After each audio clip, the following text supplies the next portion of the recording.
How is it going then, everybody? I hope you're all doing very well. My name is the FIFA Analyst, and today we have got another coaching session for you. We're going to be taking a look at Tony's game today, who is an elite player. So we're going to go ahead and jump straight into it. If you do enjoy the coaching session, please do let me know by dropping a like, and you can subscribe to the channel down below.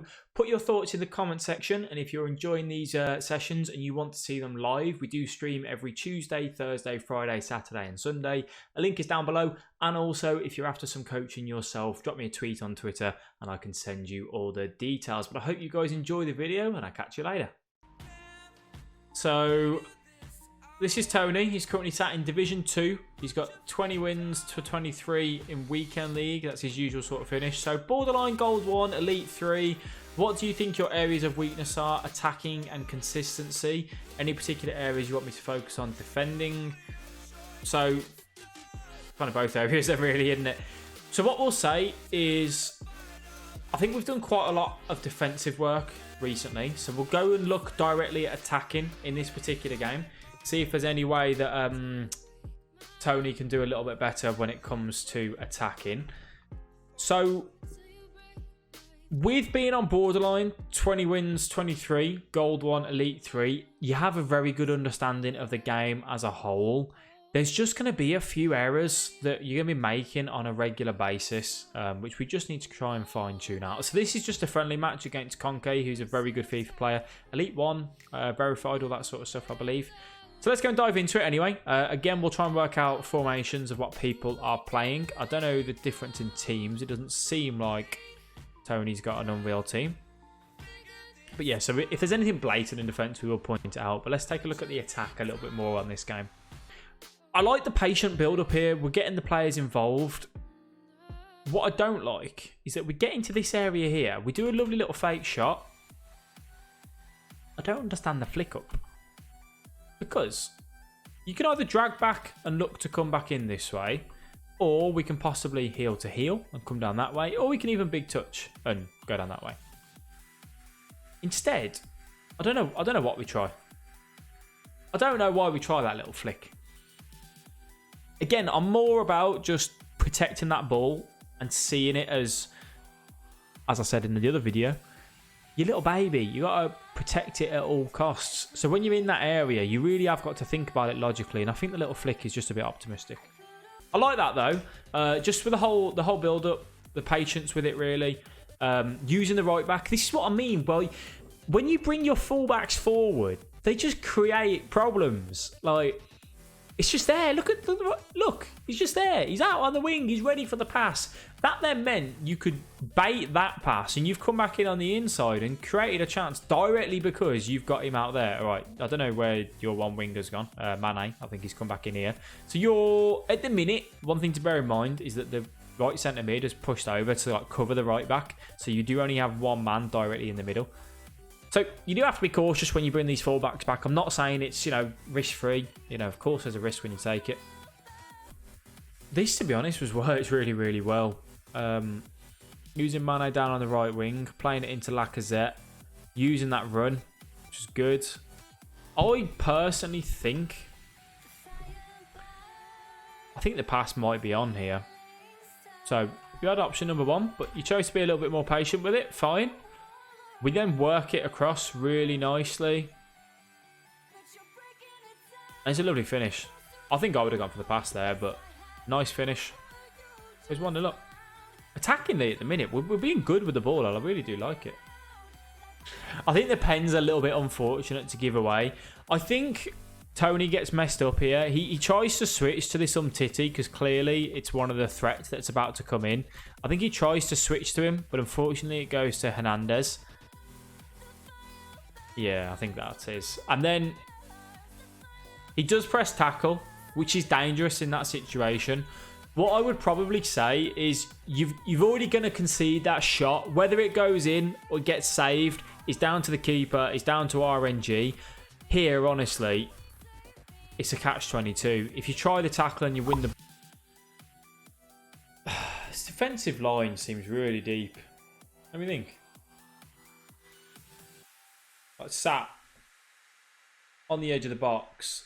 Look at this space. Crazy.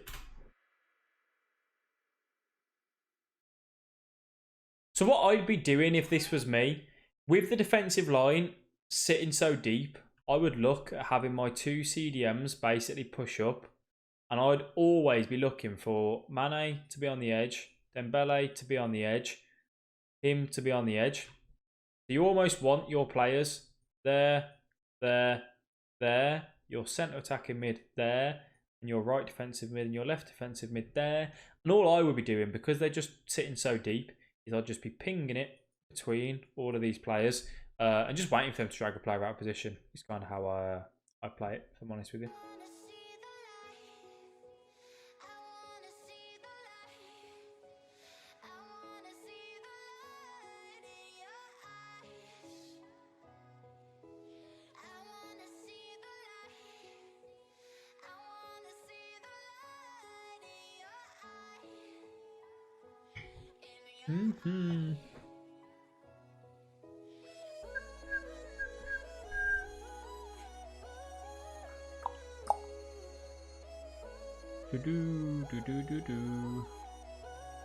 I hate non-copyright music. It's bloody boring, isn't it?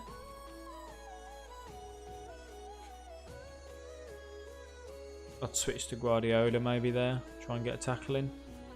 Cover the passing lane. Put pressure on. Right, so this is what I mean. We'll look at this little bit defensively here. So what I'd like to see here is, I personally feel like these passes aren't on at the minute. Bobby Firmino, weak foot, not really on. So what I personally would do is, now that you've took that out of the game, he can either play it out to the left wing, to look for the left back, yeah? Because you've took those passes out of the game in your killer area, which is your box, run at them. Put pressure on the ball holder. Make them make a decision. At the minute, because all we're doing is kind of dawdling with it, he can literally do this and he can wait, he can wait, he can wait. Because he did that little skill move and that little fake shot, it sends you that one way and then boom, Son's now on. Whereas I just feel like, guys, as soon as you've covered the passing lane and the passes aren't on, pressure the ball holder, run at them. Like, boom, it's covered, it's covered. Run at him, charge at him, hold R2, which is sprint, and fucking tackle him. I feel like everyone's so caught up in the mentality of like FIFA 18. Hold L2, hold R2. Cover the middle, cover the middle, cover the middle. That's all we do. Just cover the middle, and as soon as you've covered the middle, get into him. Ah, it annoys me. I mean, we defend it, but... you know what I mean? You know what I'm saying? Cover the passing lane. When it's covered, you are free to put pressure on the ball holder. I think here, we send Mane with L1, which is great. I think you've got one of two options. The option that you've gone for is you've just pressed triangle and played the pass. Either it's an L1 triangle, or you could just dink it with square, your choice. But I actually think R1 and triangle could work here. What triangle is that? What fucking triangle is that? Jesus Christ. Sorry. R1 and triangle. What that does is a curved through ball. Because he's got this defender here, if you do a curve through ball, it's going to go like that. Does that make sense? Because we just played the triangle, it just goes like that. Whereas if we do the curved one, it goes more up and then back down. Does that make sense? It almost just gets hit by Van Dijk as well. So, I don't know. But yeah, curved or over the top through ball. Big opportunity there though, to be honest, on the counter. Tell me about it, Tanti. Tell me about it. He stands up tall. It freezes. He still stands up tall. He's just jockeying. He's waiting for the opponent to show his face. It's like poker. Not a poker man, but he's waiting for his opponent to bluff. Like, you know, he's playing his bluff on the opponent, basically. He's saying, which way are you going to go, and I will react to it. I like being proactive and trying to read the opponent, but that's a 50-50 chance.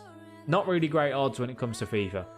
Whereas if you be a little bit more patient and wait for them to make their decision, you can then react, which normally your odds are a bit more in your favour. Can you see what I mean by, to be honest? Is it a 4-4-2 that the opponent's playing?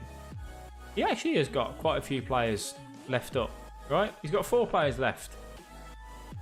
So having fullbacks on balanced here could be a bit risky because that counter-attack is strong. However, we've got 1, 2, 3, 4, 5, 6 players in attack versus 1, 2, 3, 4, 5, 6 players in defence. 6v6. I think here we just pass this around. We pass this around. We keep using all 6 of these players. We wait for the opponent to make a mistake. Let's see what we do. Just keep passing it. Keep passing it.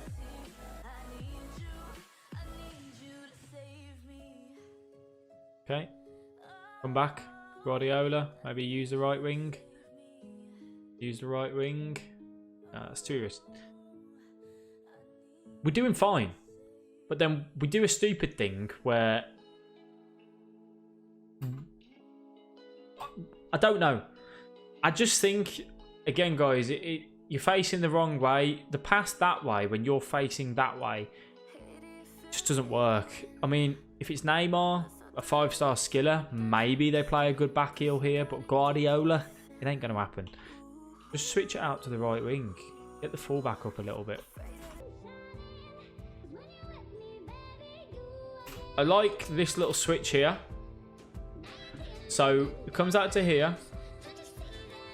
The pass in here looks as an option.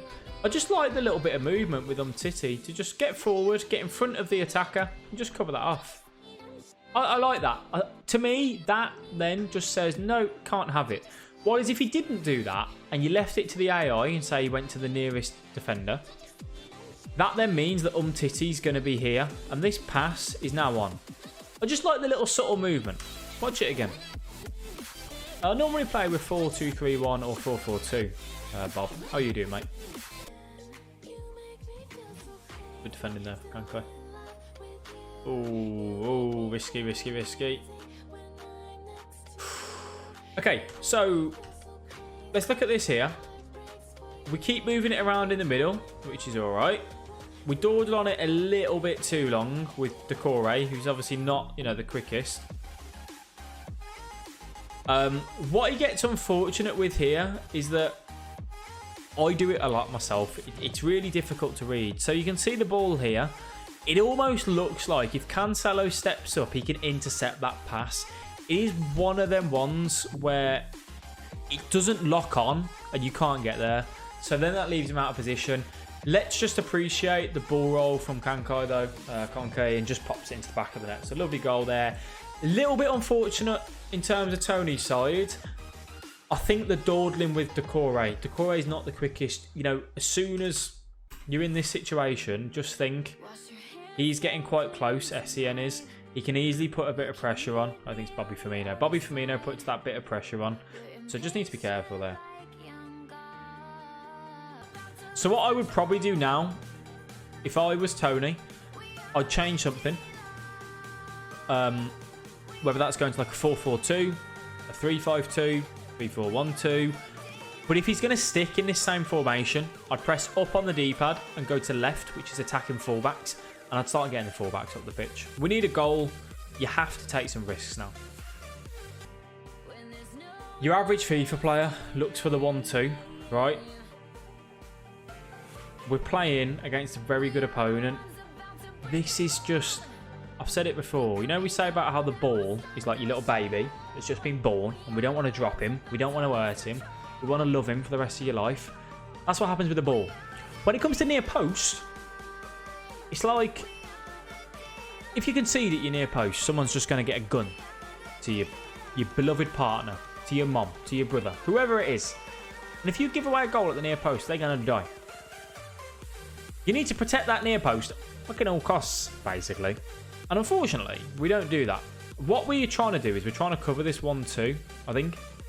We're thinking he's going to pass it back to Messi here. He doesn't do that. He just drops it back down, and we don't stand up there. Let's have a look at it again. And I'll get it to that little screenshot that shows it. So you can just see that by this point, we're kind of there, and we're trying to trap back. Here, we step up, and then they do that really annoying thing where they try to like tug at them, and they freeze, they stand still. If we drop back ever so slightly, I'm all for being in the opponent's face, but in this situation, we have to be careful. We have to drop back here. If you cover this little bit here, and you hold L2 to jockey, you can then react if Neymar goes for the near post, but you can also react if Neymar goes back towards Messi. Watch the little animation that Hernandez does. He does that little, oh, I'm going to grab your shirt, but I'm not going to grab your shirt because it's tag rugby and I don't want to hurt you. It's really irritating. But if we wouldn't have got so close and we would have dropped back a tiny bit, we wouldn't have conceded. Well, we wouldn't have done that, essentially. Oh, he's done him twice. He's done him twice there with Messi. Same skill move. It's actually a nice little skill move. I quite like it. Again, I think it's just been a little bit aggressive in defence here. So when we switch to the... Is it Cancelo? We switch to Cancelo here. And the direction that we run in is upwards. Again, I don't really know why, because this is the most key area of the goal in FIFA at the minute, just because near post is so strong. Watch it. Watch the anime. Watch what we do with... it's not Cancelo, Hernandez, sorry. So... with Hernandez, we're going to go upwards, which I don't quite understand when we've got the defender there. If Messi decides to go up this way, you've got that defender there. You need to cover this area because that covers the near post. Watch the animation, fellas. Well, watch what he does. He goes up, up, up, up, up, leaves that space, Messi, bang. Goal. So, takeaway points again for you, Tony. I thought it was quite an even game, to be honest. I think we started to let it slip in the second half, clearly. Let's have a look at the stats. So, we had the ball a little bit. Good pass accuracy. Good possession. I'm happy with that. That's not a problem. I know he was playing the 4-2-2, which meant that your fullbacks were kind of always occupied, but I just think using the fullbacks a little bit more would have been crucial. And just kind of that, I suppose. Defensively, we were okay. We started to let it slip massively in the second half. So, and as I said about the cut passing lanes, but overall was okay.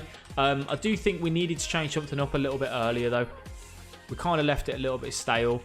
We do a lot of skill moves. We do a lot of drag backs, so ball rolls, that sort of stuff. We do keep the ball. We dribble a bit too much at times, but also move the ball a little bit quicker, man. And you know how I said that the defensive line was quite deep? Pass it around. Take a touch pass, take a touch pass, take a touch pass. Wait for them to bring a player out of position. Soon as they do, bish, bash, bosh, 1-2, bang, goal. Mix their attacks up, though. You were quite central in terms of... You had a lot of your players kind of in this area here. We never really went wide. A lot of my goals on FIFA this year, lads, don't know if anyone else finds it, is getting down to this area and then cutting it back across. Honestly, a lot of my goals come from that way. You've got to have that in your locker as well to be able to do that. If you use your fullbacks, you can have that as well. But also, we can just use it with the wingers. It was a good game, so thank you for sending it in.